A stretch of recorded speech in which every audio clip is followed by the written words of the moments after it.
Au milieu du vacarme, un son, tout juste perceptible, interpelle les secouristes que nous suivons. Ils demandent le silence.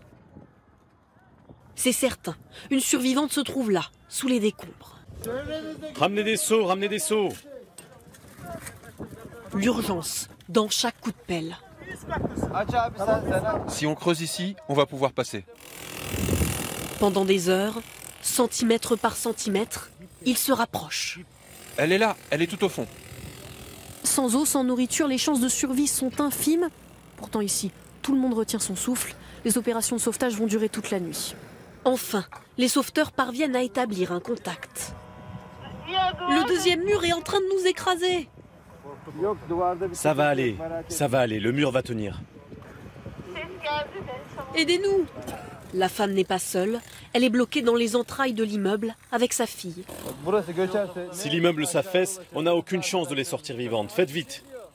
Au milieu de la nuit, la libération. D'abord la petite fille, sonnée mais vivante. Puis sa mère. Où est ma fille? Elle est là, elle est là. Le père les attend dans cette ambulance. C'est la fin du cauchemar pour cette famille.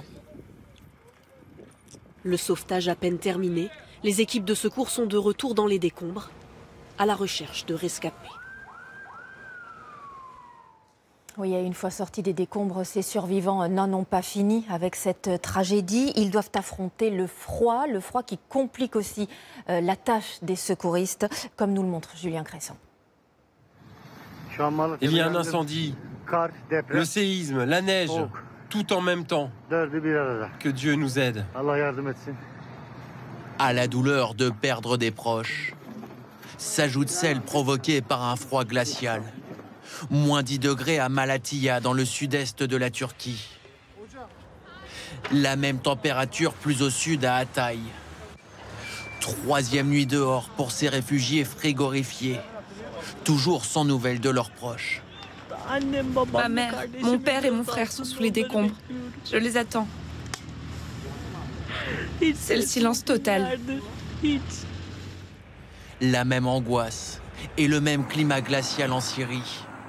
Certains n'ont pour seul refuge que le coffre de leur voiture ou de leur camion. Pour ne pas mourir, où est-ce que les gens peuvent aller? Ils n'ont pas d'option, il n'y a pas de maison, pas de tente. Ils ne peuvent que se reposer ici en attendant que la situation s'améliore. Le froid complique aussi le travail des secouristes. Le plus grand problème, c'est l'hypothermie. Sous les décombres, il fait chaud, mais quand on commence à creuser, on crée un courant d'air. Il faut donc faire vite pour sortir les gens. Agir rapidement. Au 4e jour de recherche, les chances de retrouver des survivants s'amenuisent d'heure en heure.